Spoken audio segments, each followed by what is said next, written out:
En toute vérité, 11h midi sur Sud Radio, Alexandre Devecchio. En toute vérité, chaque dimanche entre 11h et midi sur Sud Radio, sécurité, économie numérique, immigration, écologie. Pendant 1 heure chaque semaine, nous débattons sans tabou des grands enjeux pour la France d'aujourd'hui et de demain. Et ce dimanche, nous avons le plaisir de recevoir Maxime Guimard et Philippe Fontana. Maxime Guimard est cadre au ministère de l'Intérieur, spécialiste des questions migratoires et des relations internationales. Il est l'auteur de Petits traités sur l'immigration irrégulière qui paraît cette semaine aux éditions du CER. Philippe Fontana est avocat, il est l'auteur de La vérité sur le droit d'asile, paru l'année dernière aux éditions de l'Observatoire. Alors que la Cour des comptes vient d'étrier la politique de lutte contre l'immigration irrégulière du gouvernement, nous évoquerons cette question qui déchaîne les passions. Le phénomène de l'immigration irrégulière ne fait-il que commencer? L'Europe va-t-elle être submergée? Que penser de la loi immigration? Réelle avancée ou coup d'épée dans l'eau? Qu'en est-il du pacte migratoire de l'Europe? Est-il possible d'agir pour relever le défi migratoire? Tout de suite, les réponses de Maxime Guimard et Philippe Fontana en toute vérité. En toute vérité sur Sud Radio, Alexandre Devecchio. Philippe Fontana, Maxime Guimard, bonjour. Bonjour. Ravi de vous recevoir dans cette émission. Nous allons parler pendant 1 heure de la question de l'immigration et plus particulièrement de l'immigration irrégulière. Nous sortons du débat sur la loi immigration. Certains y voient une loi quasiment scélérate. D'autres trouvent qu'elle ne va pas assez loin. On a également eu le rapport de la Cour des comptes sur la lutte contre l'immigration irrégulière qui étrie plutôt la politique du gouvernement. Peut-être Philippe Fontana pour commencer, puisque vous n'êtes pas aux fonctionnaires soumis au droit de réserve comme Maxime Guimard. Cette fameuse loi immigration qui a fait couler beaucoup d'encre, qui a suscité beaucoup de débats, qu'est-ce que c'est? Tout ça pour ça, ou est-ce que c'est quand même une réelle avancée? Alors bonjour Alexandre Devecchio, merci pour votre invitation. C'est une réelle avancée. En fait, je voudrais que vos auditeurs comprennent bien les tenants et aboutissants. Quand on parle d'immigration légale, il y a eu 316 000 titres de séjour qui ont été alloués à de nouveaux entrants sur le territoire national. 110 000 pour les étudiants, très peu pour le monde économique, pas mal de regroupements familiales. Ça, c'est l'immigration légale. Ensuite, vous avez eu 156 000 demandeurs d'asile. Ce sont des personnes qui rentrent illégalement sur le territoire national, mais qui peuvent s'y maintenir le temps de l'examen de leur demande d'asile et éventuellement devant le passage devant la CNDA. Et ensuite, vous avez les irréguliers, que l'on peut estimer, d'après Gérard Darmanin, entre 600 000 et 900 000. Donc on va prendre la fourchette haute de 900 000 personnes qui résident irrégulièrement sur le territoire national. C'est-à-dire ce sont des personnes qui sont venues soit avec un visa touristique et qui s'y sont maintenues après les 3 mois de résidence permise, soit des personnes qui ont franchi illégalement la frontière. Alors, la loi qui a été votée par l'Assemblée nationale et le Sénat et qui est en attente de sa confirmation par le Conseil constitutionnel avant le 26 janvier, elle a des avancées sur énormément de sujets que l'on peut serrer. Elle a des avancées sur le contrôle des personnes que nous souhaitons faire venir sur le territoire national, ne serait-ce quant au niveau de français qui est exigé.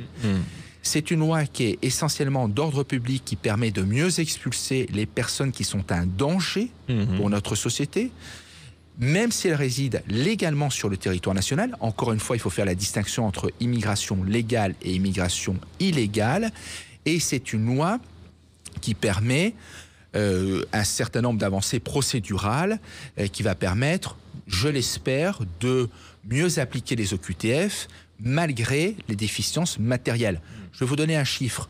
L'État offre 1 milliard d'euros aux associations pour défendre les demandeurs d'asile, pour les assister, pour les nourrir, pour les aider, et il ne consacre que 44 millions d'euros pour l'exécution des OQTF et pour le financement des centres de rétention administrative. Donc, on peut toujours mieux faire, mais la loi a donné des possibilités nouvelles juridiques à l'État.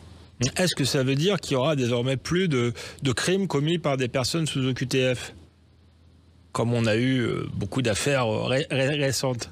Il n'y a pas de corrélation.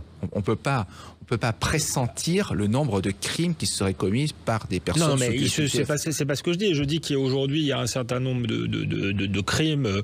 Je pense à Claire, cette femme qui s'est fait violer par un migrant sous OQTF. Je pense à différents types d'affaires. Est-ce que ce type d'affaires, cette loi, permet de les éviter, c'est-à-dire permettra d'expulser de manière très efficace les gens qui ont un avis d'expulsion. Oui, alors, encore une fois, l'obligation de quitter le territoire. Encore une fois, il faut différencier, le vocabulaire est assez technique. Expulser, c'est renvoyer chez lui ou dans un état tiers une personne qui représente une menace, une grave menace pour l'ordre public. Oui, la loi le facilite. Avant, c'était très difficile, ne serait-ce que pour un mineur rentré à l'âge de 13 ans en France et qui s'y serait maintenu. Maintenant, ça dépend des protections relatives et absolues. Vous voyez, c'est très complexe. Une personne qui encourt 5 ans, une condamnation de 5 ans pour un délit ou un crime, pourra être expulsée. 10 ans en matière de protection absolue. Donc oui, une personne qui a violé une femme sur le territoire national pourra être beaucoup plus facilement expulsable. Une fois qu'il aura commis un délit. Une fois qu'il aura commis un délit. Parce que le fait d'avoir un OQTF, normalement, devrait conduire à une expulsion, non ? Il devrait, mais c'est ce qu'on appelle la reconduite à la frontière. Mais il y a tellement de personnes qui sont sous OQTF. 124 000 en 2021. On parle de 350 000 ou plus en 3 ans, que l'État n'a pas les moyens de sa politique. L'État distribue les OQTF comme des petits pains. Monsieur, vous n'êtes plus en séjour régulier sur le territoire. Monsieur ou madame, vous devez partir volontairement. Pour que ça marche, il faudrait un contrôle du départ de l'étranger, c'est-à-dire le placer sous contrôle judiciaire, le placer sous assignation à résidence, puisqu'on est en matière administrative, ou alors le placer en CRA. Or, centre de rétention, on a vu le 25 décembre qu'il y avait eu 11 personnes qui s'étaient évadées et que la situation de ces centres administratifs, 2000 places, je crois, et vous avez parlé de 900 000... Presque 2000 places. Presque 2000 places pour 900 000 personnes en situation irrégulière. Le gouvernement, tenez-vous bien, veut atteindre les 3000 places avant la fin du quinquennat du président de la République. Donc vous voyez, les moyens matériels ne sont pas là. Il existe peut-être une volonté politique. Il existe maintenant des outils juridiques. Maintenant, il faudrait passer à une démultiplication des moyens matériels pour permettre la reconduite à la frontière des étrangers en situation irrégulière. Pour l'instant, le gouvernement, et je trouve que il fait un assez bon travail en matière d'expulsion, on expulse ceux qui représentent une vraie menace pour l'ordre public et qui ont déjà été condamnés. En CRA, en centre de rétention administrative, 90% de ceux qui y résident ont été condamnés. Là encore, la loi ne va peut-être pas assez loin. L'Union européenne, tout est contrôlé par l'Union européenne en matière d'immigration, puisque c'est une compétence partagée. Elle nous offre 18 mois pour reconduire à la frontière un étranger. En France, c'est seulement 90 jours. Donc vous voyez, on a encore des avancées. C'est peut-être pour ça, c'est la 30e loi en 40 ans. Les avancées se font petit à petit.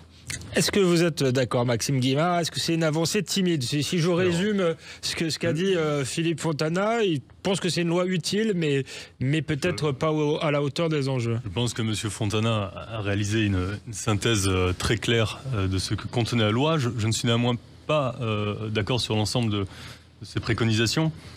Il est exact que depuis 2017, le gouvernement a élaboré une stratégie, a officialisé une stratégie en matière d'éloignement qui est celle désormais de priorisation des personnes signalées, d'ores et déjà signalées ou susceptibles de représenter une menace pour l'ordre public. En gros, ceux qui ont été condamnés, qui ont un casier ou qui sont fichés S par exemple. C'est ça, alors, fichier S ou FSPRT pour radicalisation ou sortant de prison. Cette mutation assumée, c'est un défi. Et ce n'est pas le choix de la facilité pour le gouvernement, puisqu'il n'est pas nécessairement plus simple. En fait, il est souvent plus compliqué d'éloigner des personnes qui sont précisément dans ces situations de désinsertion. Certes, mais en fait, pardonnez-moi, moi je suis citoyen, et en fait, je trouve que c'est un discours un peu d'impuissance. Bon, puisqu'on ne peut pas expulser tout le monde, voire presque personne, on se concentre sur les cas extrêmement dangereux. Donc je suis d'accord, c'est mieux que rien, mais c'est quand même c'est ce qui montre là où on en est aujourd'hui. Alors c'est peut-être pas la responsabilité uniquement de ce gouvernement-là. C'est effectivement un choix de pragmatisme vis-à-vis de la réalité de ce décalage, de ce découplage, pour employer le terme utilisé dans le rapport récent de la Cour des comptes, entre le nombre de mesures d'éloignement qui sont prononcées et celles qui sont exécutées. Donc le choix de priorisation, c'est un choix qui est finalement sain et rationnel dans un contexte de dépassement des capacités. Sur ce point, effectivement, ça a eu un impact sur la mutation de la sociologie des personnes qui se retrouvent en centre de rétention administrative avec un allongement des durées de rétention que l'administration tente de combler, de balancer par une augmentation de ses capacités. Sur ce point, si nous en avons le temps, je ne partage pas tout à fait l'idée selon laquelle l'augmentation de la durée de rétention constituerait une avancée et une solution à ce problème. Vous nous direz ça après une courte pause, Maxime Guimard. On continue à débattre d'immigration irrégulière sur Sud Radio, en toute vérité, avec Philippe Fontana et Maxime Guimard. On se retrouve après une courte pause. En toute vérité, 11h midi sur Sud Radio, Alexandre Devecchio.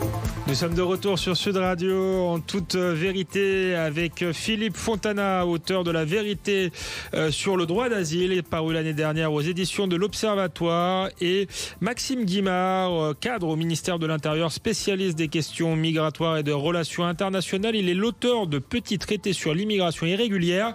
Ça paraît cette semaine aux éditions du CERF. Maxime Guimard, avant la pause, vous vouliez intervenir sur le délai de rétention qui a été allongé, je crois, depuis 2018. C'est pas dans la loi actuelle, à 90 jours. On sait que dans d'autres pays, ça peut être illimité. En Europe, ça va jusqu'à 18 mois, ce qu'applique par exemple l'Allemagne. La France est dans la moyenne très basse de l'Union européenne, et pourtant, vous nous expliquiez avant la pause que il fallait pas forcément allonger la durée de rétention. Oui, alors, sur ce point, je pense que je vais me démarquer un peu technique, effectivement peut-être de l'opinion qui est émise par l'administration. Le risque, c'est que des éloignements impossibles entraînent la rétention longue et donc coûteuse d'individus qui ne seront pas éloignés in fine. Et la rétention administrative a pour vocation de permettre l'éloignement. C'est sa seule vocation, ce n'est pas une peine judiciaire. Pour cette raison, à partir du moment où nous avons priorisé des personnes connues pour troubles à l'ordre public en rétention, il peut y avoir une tendance interne à l'administration de maintenir le plus longtemps possible des individus dont les perspectives d'éloignement raisonnables, c'est la formule utilisée par le juge judiciaire, ne sont pas réelles. Et dès lors, ces individus prennent la place qui pourrait être occupée par d'autres personnes. Entendons-nous, pour le formuler brutalement, la rétention, c'est finalement une salle d'attente, une salle de stock. Si le volume du stock augmente, c'est que quelque part la chaîne logistique de sortie du territoire fonctionne moins bien. Donc je pense qu'il y a plutôt aussi un travail à réaliser en matière de fluidification, de stratégie de placement en rétention efficace, permettant que les durées soient les plus courtes et le plus souvent conclu par un éloignement effectif. D'accord, merci Maxime Guimard. Ce qu'on voit malgré tout, c'est que l'État est contraint, si vous voulez, par le caractère massif des flux. Ce que vous avez commencé par dire, que maintenant seuls vont en centre de rétention ceux qui vraiment représentent une menace potentielle. Justement, le rapport de la Cour des comptes qui est paru mercredi étrille un peu la politique de lutte contre l'immigration irrégulière du gouvernement. On précise que ce rapport avait été fait avant la loi immigration. On ne prend pas forcément en compte les avancées, mais on a l'impression que ça déraille à tous les niveaux de la chaîne, Philippe Fontana. À la fois au contrôle aux frontières, ensuite sur le plan administratif où les procédures sont extrêmement compliquées, et enfin en matière d'expulsion où c'est très, très difficile d'expulser. Oui, parce que le contrôle des frontières n'est plus un contrôle de la frontière nationale, c'est un contrôle de la frontière extérieure à l'Union européenne. La France, ailleurs, n'a pas le droit de contrôler sa frontière. Elle le fait pourtant. Oui, alors elle le fait contre un arrêt de la Cour de justice de l'Union européenne qui a été rendu très récemment en avril de cette année, et enfin de l'année dernière, pardonnez-moi, le temps passe. Mais le contrôle à la frontière, normalement, c'était pour une durée de 6 mois, pour une raison particulière. On est en novembre 2015, les terroristes viennent de frapper Paris. La France décide de contrôler sa frontière intérieure. Normalement, c'est pour une durée de 6 mois, renouvelable jusqu'à une durée de 2 ans. Ça l'a été jusqu'à aujourd'hui. On est en janvier 2024. 9 ans plus tard, voilà. oui. On est en janvier 2024. Il y a des contrôles aux frontières qui s'opèrent en parfaite illégalité, même si le Conseil d'État a donné raison à l'État et à l'administration. Donc ce qui est important, c'est de contrôler la frontière extérieure, d'où le fameux pacte migratoire sur l'immigration et l'asile. Ce pacte a été initié en 2016, on est en janvier 2024, il n'a toujours pas été adopté par le Parlement européen. Ce qu'il faudrait, il y a des avancées, c'est que toute personne qui arrive sur les marches de l'Union européenne se fasse contrôler. Et si la majorité, l'immense majorité, c'est la demande d'asile, si la personne sollicite l'asile, de vérifier tout de suite si sa demande est pertinente ou pas, ou si elle est manifestement fondée. Ça se passe d'ailleurs très bien sur le territoire national. Le seul endroit où le demandeur d'asile est stoppé, c'est à Roissy. Il débarque de l'avion, il se présente au guichet de la PAF. « Monsieur, est-ce que vous avez un visa ?» « Non. »« Ah, mais je sollicite l'asile. » Eh bien, dans ces cas-là, l'OFPRA a 48 heures pour déterminer si sa demande est manifestement fondée ou infondée. Si elle est manifestement infondée, il prend le premier avion de retour vers son pays, non pas d'origine, mais de là où il est parti, l'avion est parti. Si la demande peut être manifestement fondée, dans ces cas-là, il est admis sur le territoire national et dans les 21 jours, il doit présenter une demande à l'OFPRA. Donc il y a un vrai instrument, il y a des instruments. C'est intéressant, pardonnez-moi, je vous coupe, ce que vous dites sur Roissy, parce qu'on parle beaucoup des arrivées de l'immigration irrégulière par bateau. On en parle très peu par voie aérienne, tout simplement. Est-ce qu'il y a suffisamment de contrôle à Roissy, justement, les avis divergent là-dessus, mais j'entends beaucoup que le gros de l'immigration irrégulière arriverait justement par avion et non par bateau. Alors, Maxime Guimard. Oui. Je suis parfaitement d'accord pour rappeler et dire que la migration irrégulière ne se résume pas au franchissement irrégulier de la frontière, et le franchissement irrégulier de la frontière ne se résume pas aux arrivées par bateau via la Méditerranée centrale. Alors, en ce qui concerne les arrivées par avion qui seraient irrégulières, donc pas des personnes qui ont un visa dont dépasseront la durée de validité, mais des personnes qui parviennent non munies des titres nécessaires au franchissement de la frontière, notamment à Roissy. Monsieur Fontana, je pense, a très bien résumé la situation. C'est-à-dire qu'aujourd'hui, le système de filtrage fonctionne dans cette situation-là. Pour quelles raisons ? Premièrement, parce qu'en vertu des accords de Chicago sur l'Organisation internationale de l'aviation civile, les compagnies aériennes ont l'obligation de procéder à un pré-contrôle à l'embarquement dans le pays d'origine ou de transit des conditions de visa de l'arrivée. Et lorsqu'elles ne répondent pas à leurs obligations en la matière, elles sont susceptibles d'être soumises à des amendes particulièrement dissuasives, ainsi qu'à l'obligation de réacheminement. Ensuite, le deuxième point qui se produit, c'est que c'est une arrivée, c'est une demande d'asile qui est généralement présentée, une demande visant à accéder au territoire à l'aide d'un sauf-conduit de 8 jours, afin de déposer une demande d'asile.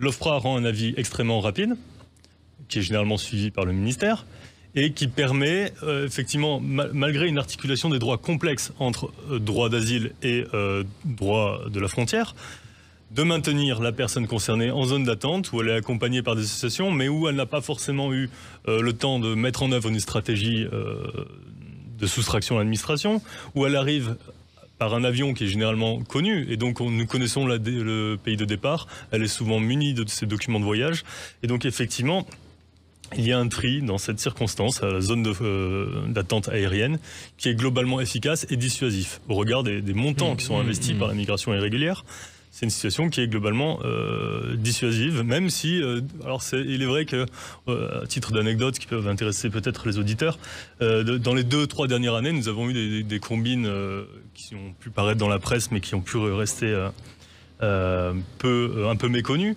des combines très sophistiquées, notamment de candidats à la migration irrégulière indiens, souhaitant se rendre au Mexique munis de faux visas japonais qui leur permettent d'entrer sur le territoire mexicain, en prévoyant un transit par la zone aéroportuaire de Charles de Gaulle, afin, en cas d'échec vers la destination finale, de pouvoir déposer une demande d'asile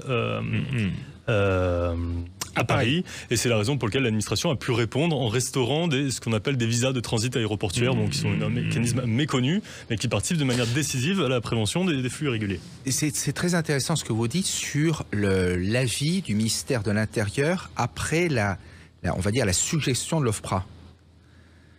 En fait, en matière d'asile, l'OFPRA se détermine en elle-même. Or, même si l'OFPRA est un établissement public administratif, son avis est souverain, à l'exception de la zone d'attente de Roissy. Qu'est-ce qui se passe à la zone d'attente de Roissy? Vous l'avez très bien résumé.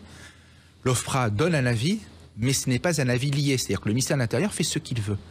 Or, en matière d'asile, on va dire régulier, si le ministre de l'Intérieur faisait ce qu'il voulait après un avis de l'OFPRA, on n'en serait peut-être pas là. C'est-à-dire que grâce à Pascal Brice et à Pierre Moscovici, les deux sont liés, le taux d'acceptation par l'OFPRA est passé de 2012 de 10% à 30% en 2017. C'est-à-dire qu'en fait, l'OFPRA a lâché considérablement, a élargi considérablement. Moi, je l'ai vu dans un dossier. Vous avez une demande d'asile de la part d'une Syrienne. Le texte de la décision de l'OFPRA dit qu'il n'y a pas de possibilité de lui accorder d'asile parce qu'elle ne milite pas dans un tel et tel mouvement politique. Or, l'OFPRA continue en disant « la Syrie n'est plus une zone de guerre aujourd'hui ». Donc la personne doit apporter la preuve qu'elle est soumise à une violence aveugle la concernant et non pas une violence aveugle généralisée sur le territoire syrien ou dans certaines provinces du territoire syrien. Eh bien l'OFPRA, par un tour de passe-passe magique, dit « elle n'est pas éligible en matière d'asile ». Le territoire syrien est pacifié, mais on va quand même lui donner la protection subsidiaire sur un raisonnement juridique totalement infondé. Donc si j'ai vu une décision de l'OFPRA pour une Syrienne, il y en a des milliers et des dizaines de milliers d'autres pour les Syriens et les Afghans. Donc vous voyez que c'est comme vous le disiez, Alexandre Devecchio, au début, c'est une question de nombre. La demande d'asile, si elle n'était pas de 156 000 personnes pour l'année 2022, elle va croître pour l'année 2023, serait beaucoup plus facilement traitée et traitable qu'elle l'était il y a 10-15 ans où il n'était qu'à 30 000 demandeurs d'asile. Pourquoi alors continuer à déléguer à l'OFPRA, pas confier ça au ministre de l'Intérieur? Ça aurait pu être dans la loi. Pourquoi ne pas l'avoir fait, Maxime Guérin? Alors, la loi a prévu des dispositions importantes sur l'organisation territoriale des instances qui se déterminent sur l'asile. Il est exact que l'indépendance de l'OFPRA qui a été acquise par la loi en 2014, si je ne me trompe pas, est une spécificité peut-être pas unique, mais que l'on rencontre en France et qui n'est pas similaire dans d'autres États, notamment en Allemagne, où effectivement l'administration de l'asile est directement intégrée à l'administration en charge des migrations. Merci Maxime Guimard, merci Philippe Fontana. On continue à débattre de l'immigration irrégulière tout de suite après une courte pause sur Sud Radio. En toute vérité, à tout de suite. En toute vérité, 11h midi sur Sud Radio, Alexandre Devecchio. Nous sommes de retour en toute vérité sur Sud Radio. Nous parlons de l'immigration irrégulière avec notamment ce rapport de la Cour des comptes qui est assez critique, voire très critique sur la politique de lutte contre l'immigration irrégulière menée par le gouvernement et les gouvernements précédents. Rapport qui a été caché, qui avait été fait avant la loi immigration. Nous recevons pour en parler Philippe Fontana, qui est avocat, qui est l'auteur de La vérité sur le droit d'asile, paru l'année dernière aux éditions de l'Observatoire, et Maxime Guimard, auteur de Petit traité sur l'immigration irrégulière, qui paraît cette semaine aux éditions du CERF. Donc ce rapport de la Cour des comptes qui montre notamment la faiblesse en matière de lutte contre l'immigration irrégulière aux frontières. On explique que les frontières ne sont pas tenues. Philippe Fontana, vous nous expliquiez avant la pause que théoriquement dans Schengen, il ne devrait pas y avoir de contrôle. La France s'est octroyé une dérogation en fait depuis le Bataclan.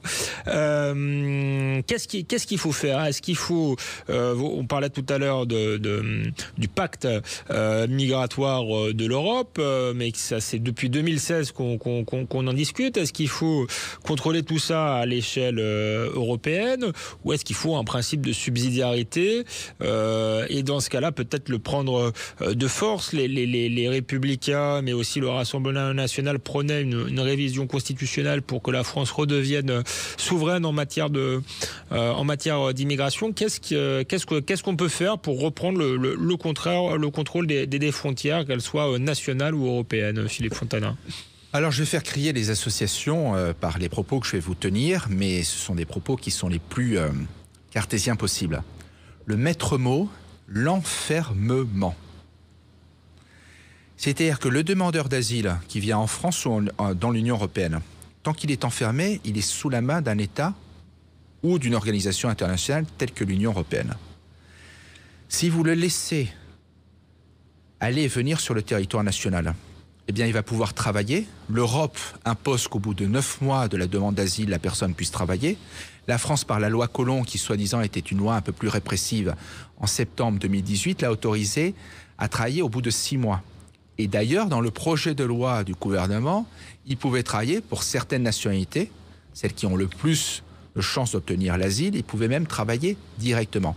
À partir du moment où vous enfermez quelqu'un en rétention et non pas en détention, puisque Mme Thévenot, vendredi sur une antenne concurrente, parlait de détention et non pas de rétention dans un centre de rétention administrative. Vous voyez le niveau de certains membres du gouvernement qui ne comprennent absolument rien, ni au droit, ni aux questions d'immigration. Et on verra avec le remaniement si elle reste.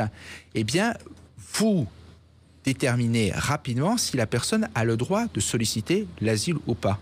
Si la personne est enfermée, elle ne viendra pas, puisque la plupart des demandeurs d'asile sont des demandeurs non pas d'asile, mais ce sont des demandeurs pour venir économiquement. Or, le système en France, c'est que vous les logez, vous les nourrissez, et vous les logez, l'Union européenne exige qu'ils soient logés dignement. Ce qui fait que ça obère considérablement nos finances publiques, que nos compatriotes sur les territoires ne veulent pas l'ouverture de CADA, et tant qu'on ne les aura pas enfermés soit à la frontière, soit sur le territoire national, nous aurons encore ces soucis. Je vous entends, Philippe Fontana, mais on voit bien que l'État n'a pas les moyens, ou en tout cas ne veut pas mettre les moyens là-dessus, puisqu'on va monter le nombre de places en centre de rétention, de 2000 à 3000 places, comme on l'a dit tout à l'heure, pour 900 000 personnes en situation irrégulière. Hein, ce sont les estimations hautes, je le reconnais, du ministère de l'Intérieur, en tout cas entre 600 000 et 900 000. Donc on voit bien qu'on n'y est pas. Dans ce cas-là, est-ce qu'il ne faudrait pas empêcher les gens de venir, tout simplement faire en sorte que les demandes d'asile soient faites à l'extérieur? Est-ce que ça, vous y croyez ou pas? Oui, j'y crois. D'ailleurs, le pacte européen sur la migration et l'asile prévoit d'enfermer les demandeurs d'asile dont le taux est en deçà des 20% dans ce qu'on appelle, parce que maintenant le franglais est à la mode, les hotspots. Ils arrivent, vous les enfermez pendant 6 semaines, le temps d'examiner le bien fondé de leur demande. Si la demande est mal fondée, comme on le sait sur certaines nationalités, par exemple les Bangladais, 90% de la demande est mal fondée, les demandes sont totalement stéréotypées, et bien dans ces cas-là, ils ne viennent pas sur l'Union européenne. D'ailleurs, le projet prévoit que ces hotspots seraient fictivement en dehors de l'Union européenne. Donc il y a une avancée, mais l'avancée est timide. Elle est de la même nature que le projet de loi qui a été voté, et surtout qui a été remanié par les Républicains. On avance dans le bon sens. Mais enfin, 8 ans pour avancer sur la rétention de quelques dizaines de milliers de faux demandeurs d'asile, ou même de milliers, c'est faible. Maxime Guimard, est-ce que vous partagez ce diagnostic, l'idée qu'il faut procéder désormais à l'enfermement, et pourquoi, dans ce cas-là, le gouvernement n'en a pas fait plus là-dessus? Est-ce que la priorité, c'était pas de créer, puisqu'il y a 900 000 irréguliers en France, je sais pas, 200 000 places en CRA? Pardonnez-moi peut-être la naïveté de ma question, mais est-ce que, plutôt qu'une loi très compliquée, est-ce qu'il ne fallait pas commencer par là? Alors, et sans m'associer à l'ensemble des remarques ou des appréciations de M. Fontana sur le personnel gouvernemental, je dirais qu'il y a un point qui est important et que je partage, c'est que Alors évidemment, on pourrait supprimer le droit d'asile et ça réglerait la question. Mais c'est pas ce qu'on a dit. Ce n'est pas la perspective, bien sûr. On a dit justement, on place les gens où on examine pour pouvoir examiner leur dossier tranquillement. J'ai justement parce que pour le coup, si on laisse rentrer tout le monde, il n'y a plus de droit d'asile. Ça veut dire que non seulement on laisse rentrer tout le monde, mais en plus on n'arrive pas à les renvoyer chez eux. J'y viens. Effectivement, la difficulté aujourd'hui, c'est que le droit d'asile produit plus d'effets pour les personnes qui demandent l'asile que pour les personnes qui vont être finalement protégées. C'est-à-dire qu'il y a un effet d'aubaine entre la demande et la réponse. Cet effet d'aubaine, il est proportionnel au temps que l'administration va prendre pour répondre. Effectivement, lorsque une demande d'asile est traitée en l'espace de 1 an et demi, cela laisse le temps à des personnes qui n'avaient aucun espoir ou qui n'avaient même aucune intention d'être reconnues réfugiés d'installer, de créer leur inexpulsabilité, de s'installer, de procéder à un asile de fait. Donc l'importance de la diligence de l'administration est cruciale et n'est pas forcément toujours perçue au moment des débats budgétaires, alors qu'on peut le concevoir comme un investissement rentable, investir dans des moyens pour que l'OFPRA et la CNDA puissent répondre en étant utiles et efficaces. Des temps, il faut leur rendre grâce tout de même d'une réduction ces dernières années du délai nécessaire pour obtenir des décisions, surtout pour les nationalités considérées comme provenant de pays d'origine sûre. Qui ne correspondent pas à l'obligation législative. La loi Colombe du 10 septembre 2018 prévoit que pour une personne provenant d'un pays dit sûr, qui demande l'asile, par exemple, on va dire le Bangladesh, qui n'est pas sur la liste d'ailleurs des pays sûrs. Donc on voit bien que l'OFPRA n'a pas établi de nouvelle liste des pays sûrs depuis 2015, depuis 9 ans. C'est-à-dire que l'OFPRA ne fait pas son travail. Avec des annulations contentieuses entre-temps. En plus, demandé par les associations, bravo, vous avez 3 États africains, dont le Bénin, qui est un pays absolument démocratique, comme le Sénégal, qui ont été retirés de la liste par une décision du Conseil d'État. Eh bien, une personne qui vient d'un pays sûr, on va dire la Géorgie, l'OFPRA devrait traiter son cas en 15 jours, c'est la loi. Et la CNDA devrait statuer sur sa requête si l'OFPRA lui a refusé la qualité de réfugié ou de bénéficiaire de la protection internationale, parce que comme je le disais tout à l'heure, si vous avez raté la case demande d'asile, vous avez la case réfugié, protection subsidiaire ou même humanitaire, eh bien la CNDA devrait statuer en 5 semaines. En réalité, les délais entre les pays, les personnes provenant de pays sûrs et les personnes provenant de pays non sûrs sont quasiment les mêmes. 5 à 6 mois pour l'OFPRA et à peu près la même durée pour la CNDA. Que fait l'étranger pendant ce temps-là? Même s'il est débouté, eh bien, il va pouvoir se marier, il va pouvoir trouver un travail et il ne demandera plus l'asile en France, il demandera un titre de séjour pour une autre raison, soit vie privée familiale, s'il s'est marié, s'il a eu des enfants en France. Donc en fait, le plus important, et c'est ce que disait monsieur, c'est que l'étranger met l'État devant le fait accompli par son entrée illégale sur le territoire national. Donc on résoudra la question de l'immigration par l'absence d'arrivée d'un étranger en situation irrégulière. Le reste, c'est tellement difficile, ça demanderait tellement d'argent que le meilleur moyen pour réguler cette immigration non choisie, qui nous coûte extrêmement cher en France, ça serait de ne pas le faire venir. Mais en plus, l'État n'a pas de stratégie quant au choix de l'immigration. Je rappelle à nos auditeurs que seulement 16,4% des étrangers qui viennent légalement en France, sur les 316 000, sont des étrangers qui viennent pour des raisons économiques. Et sur 16,4%, il n'y en a que 23% qui nous apportent une vraie plus-value, car ils disposent d'un passeport talent, c'était réservé aux chefs d'entreprise ou réservé aux personnes des cadres supérieurs qui viennent travailler sur le territoire national. Donc l'immigration est une immigration extrêmement bas de gamme en France en matière de travail, et sinon c'est une immigration familiale, ou sinon c'est une immigration étudiante. Et tenez-vous bien, jusqu'à la réforme des LR de l'année en décembre 2023, l'État ne pouvait pas contrôler la réalité et le caractère sérieux des études au bout d'un an. C'est-à-dire l'étudiant rentre en France, il a un titre de séjour d'1 an. S'il va pas à la fac, personne ne le contrôle. L'administration contrôle au bout d'un an. Elle lui donne 4 années supplémentaires et là, il n'y a aucune vérification, Alexandre Devecchio. Vous imaginez que pendant 4 ans, l'étudiant peut faire ce qu'il veut. Il peut même ne pas se présenter ses examens, il peut travailler, il peut fonder une famille. À partir du moment où il fonde une famille avec une femme française ou un homme français, eh bien dans ces cas-là, au bout de 4 ans, il obtient la présence régulière sur le territoire national. Et 6 ans après, ou 5 ans, dans les faits, légalement c'est 5 ans, il peut obtenir la nationalité française. Donc s'il ne commet pas un acte de terrorisme, il était avant l'entrée de la loi inexpulsable. Donc vous voyez, tout se fait très rapidement. En 5-6 ans, une personne qui était rentrée irrégulièrement sur le territoire national va être régularisée. Et après 5 ans, il va devenir français, comme vous et moi. Merci Philippe Fontana, merci Maxime Guimard. Nous n'avons pas fini.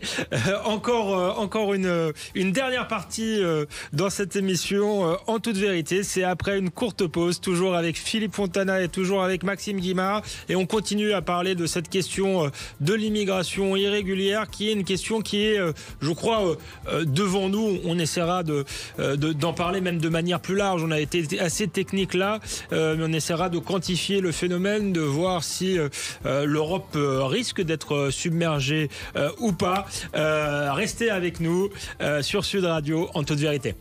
En toute vérité, 11h midi sur Sud Radio, Alexandre Devecchio. Nous sommes de retour en toute vérité sur Sud Radio avec l'avocat Philippe Fontana, qui est également essayiste, qui a écrit un livre qui a fait couler beaucoup l'encre, extrêmement précis, extrêmement technique, La vérité sur le droit d'asile, paru l'année dernière aux éditions de l'Observatoire. Et Maxime Guimard, cadre au ministère de l'Intérieur, spécialiste des questions migratoires et de relations internationales. Il est l'auteur de petits traités sur l'immigration irrégulière. L'immigration irrégulière, on a eu un débat à l'Assemblée nationale, mais on continue à en débattre. Il y a même eu un rapport de la Cour des comptes assez sévère sur la politique du gouvernement. On a l'impression que c'est un enjeu qui est devant nous. Maxime Guimard, je fais un peu le résumé de l'émission pour ceux qui nous ont suivis et ceux qui nous rejoignent. On voit bien qu'il y a des défaillances, en tout cas si on en croit le rapport de la Cour des comptes, mais c'est ce que vous nous disiez tous les deux avec Philippe Fontana, un peu à tous les niveaux. La première des défaillances, c'est peut-être la maîtrise des frontières, le meilleur moyen de lutter contre l'immigration illégale, je crois que vous êtes d'accord là-dessus, c'est de faire en sorte peut-être que les gens ne viennent pas.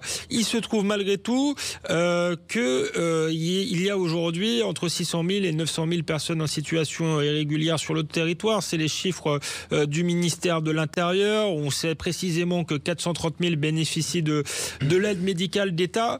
Donc la question aussi, c'est comment on les expulse. Et là également, le rapport de la Cour des comptes est assez sévère. Il préconise même le départ volontaire. Il dit que la France n'en fait pas assez dans ce domaine. Mais j'avais vraiment envie de vous entendre là-dessus, Maxime Guimard, puisque vous êtes au ministère de l'Intérieur et vous êtes spécialiste des questions de migratoires, mais de relations internationales aussi. On entend beaucoup parler du fait que les pays d'où viennent les migrants en situation irrégulière n'acceptent pas de reprendre leurs ressortissants. Comment ça se passe concrètement? Est-ce qu'il y a des moyens de leur tordre le bras? Quelles sont les avancées? Quelles sont les avancées peut-être que permettra la loi? Je commencerai peut-être pour dire que le rapport de la Cour des comptes qui est sorti il y a quelques jours donc étrille, selon vos mots, l'activité de l'administration. Je dirais que c'est le propre d'un rapport d'audit que de pointer ce qui ne marche pas pour être efficace. Et encore, ils ont été plutôt sympas avec vous parce qu'ils l'ont révélé après la loi. Alors ça, ce qui pose un problème démocratique quand même, parce que je pense, permettez-moi de faire cette parenthèse, hein, c'est pas contre vous du tout. En plus, votre livre est très, très éclairant. Mais la Cour des comptes a vocation uniquement à informer, je dirais. Elle n'a pas de pouvoir. Donc pourquoi ne pas avoir éclairé les Français avant qu'on ait ce débat à l'Assemblée nationale? Ça aurait peut-être été plus utile. Alors vous n'y êtes pour rien. Je ne sais pas si Pierre Moscovici nous entend, mais tout ça n'est pas très démocratique et je trouve sointe un peu le mépris du peuple. Pardonnez-moi. Écoutez, je vous laisse cette théorie car je ne suis pas tout à fait certain qu'il y a eu une telle manœuvre, mais il a dit qu'il avait caché ce rapport parce que la Cour des comptes n'avait pas vocation à intervenir dans le débat politique. Alors quelle est la vocation de la Cour des comptes? On se le demande. En tout état de cause, il est vrai que le rapport porte sur des points qui relèvent de l'organisation réglementaire et administrative, donc effectivement on n'interfère pas nécessairement avec l'activité législative. En tout état de cause, ce que je trouve intéressant sous cette approche, c'est qu'elle permet de s'extraire de débats assez réguliers sur la question de l'immigration irrégulière. Question de l'immigration irrégulière qui est un peu trop souvent, à mon sens, résumée à celle de la politique du retour. Non, la question de l'éloignement, ce n'est pas toute la lutte contre l'immigration irrégulière. Non, on a commencé toute l'émission en disant, on a fait ça. Le meilleur moyen, effectivement, était peut-être de maîtriser les frontières, d'éviter que les gens ne mettent la France devant le fait accompli, en réalité. Ouais. Mais voilà, là, on touche à la troisième partie, et donc, effectivement, on y vient. Comment on fait pour expulser face à des pays, en plus, qui ne sont pas très coopératifs? Ouais. Alors, effectivement, il y a une dimension qui tient à la coopération des pays d'origine, effectivement, et à la construction du rapport de force avec ces pays. C'est la raison pour laquelle j'ai consacré un chapitre entier à cette esquisse d'une diplomatie migratoire. Je crois qu'un des aspects que l'on peut mentionner, c'est évidemment la conditionnalité de l'aide au public au développement, qui est un sujet en ébullition depuis plusieurs années. Il y a une forme de consensus public qui se crée sur le fait qu'a priori l'Union européenne ne peut pas être le premier bailleur mondial d'aide de manière totalement désintéressée, sans exiger des contreparties, à tout le moins des gestes qui portent sur la réadmission de quelques milliers d'individus et qui paraissent être des contreparties raisonnables. Contrepartie ou tout simplement, ce sont leurs ressortissants. Donc, respect des obligations. Oui, respect des obligations, de la situation normale, j'allais dire. Effectivement, vous avez raison de le rappeler, la situation normale, c'est que ces États sont responsables de la réadmission de leurs ressortissants lorsque ceux-ci sont devenus indésirables sur un autre territoire. Et je vous prie de le croire que la France réadmet aussi ses ressortissants lorsqu'ils sont en situation irrégulière à l'étranger. Donc effectivement il y a cet aspect construction du rapport de force avec les pays d'origine qui peut passer par l'aide publique au développement avec a priori la loi donc a proposé une formule législative qui enjoint l'aide. Elle conditionne l'octroi de visa à l'application ou à la délivrance de laissez-passer consulaires. Donc, les pays qui ne seraient pas coopératifs, il y a une disposition de la loi qui prévoit de diminuer le nombre de visas. Mais pour l'instant, c'est une disposition législative. Or, c'est à l'État, c'est à l'administration d'appliquer ou pas. Si le ministre des Affaires étrangères ne donne pas des instructions à ses postes, eh bien les visas continueront à être délivrés en masse pour les Algériens. On pourrait d'ailleurs, en matière d'Algérie, voir la diminution du nombre de visas en fonction des ambassadeurs et des politiques et des instructions qu'ils reçoivent. Alors c'est tout à fait vrai. C'était pointé par Xavier Driancourt, 2 fois ambassadeur de France en Algérie dans son ouvrage. Il y a un effet politique et un effet ambassadeur sur la délivrance des visas, c'est exact. Sur les visas long séjour, effectivement, le fait qu'il y ait un débat qui soit réalisé au niveau parlementaire peut aussi aller dans ce sens, et c'est ce à quoi la loi invite. Toujours est-il que cette conditionnalisation de la délivrance des visas à la bonne coopération en matière de réadmission, qui a donné lieu à cette chronique bilatérale avec les pays du Maghreb pendant l'année 2021-2022, dont vous vous souvenez peut-être, ces sanctions sur les visas, je pense qu'on peut faire un travail de pédagogie et de communication sur ce sujet parce qu'elles n'ont pas forcément été entièrement comprises. Ce sont des sanctions qui ne tombent pas du ciel, elles sont intervenues parce qu'il y avait un défaut de coopération pour certains de ces pays, en particulier l'Algérie, alors que la France avait repris la délivrance de visas à la suite de la pandémie, l'Algérie n'avait pas voulu reprendre la réadmission de ses ressortissants. On est quand même dans des écarts de grandeur entre les visas délivrés et les réadmissions demandées qui vont de 1 à 100, voire 1 à 200. Donc, il me paraît pas aberrant, inacceptable de demander à des pays de faire des choix simples, de se conformer à leurs obligations internationales en matière de réadmission et ainsi pouvoir continuer à organiser la mobilité, notamment touristique, professionnelle et familiale, de leurs ressortissants vers les pays d'Europe. Sur ce point, si je peux me permettre de continuer, parce que je prends beaucoup la parole, il faut aussi rappeler qu'il n'y a pas que l'Europe qui demande des visas à des ressortissants de pays tiers pour circuler.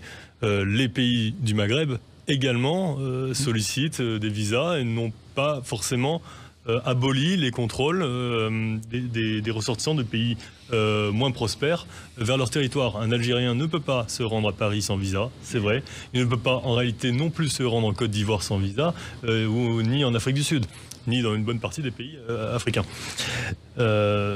Enfin, le dernier point, je pense qu'il faut rappeler, c'est que le taux de refus des visas varie significativement selon le pays des demandeurs.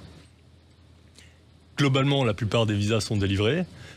L'Algérie fait partie des pays dont le taux de refus des demandes est le plus élevé pour les États Schengen. Hein. Et c'est un consensus entre États membres de l'Union européenne sur ce point. C'est-à-dire qu'il y a les États membres, leurs soupçons ont convergé sur les demandeurs algériens ou guinéens, par exemple. Donc, pourquoi ? Parce qu'il y a un constat, alors qui est difficile à quantifier en Europe, mais qui est réalisé aux États-Unis, que effectivement, certaines nationalités ont tendance à se maintenir de manière abusive sur le territoire une fois obtenu un visa, davantage que d'autres nationalités.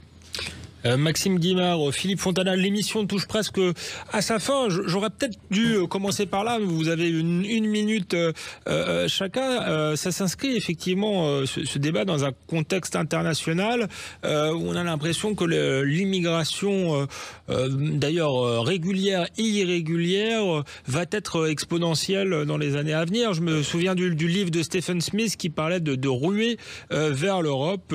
Est-ce que c'est le cas ? Est-ce que nous sommes prêts ? Est-ce qu'il y a un risque de submersion, comme certains le pensent?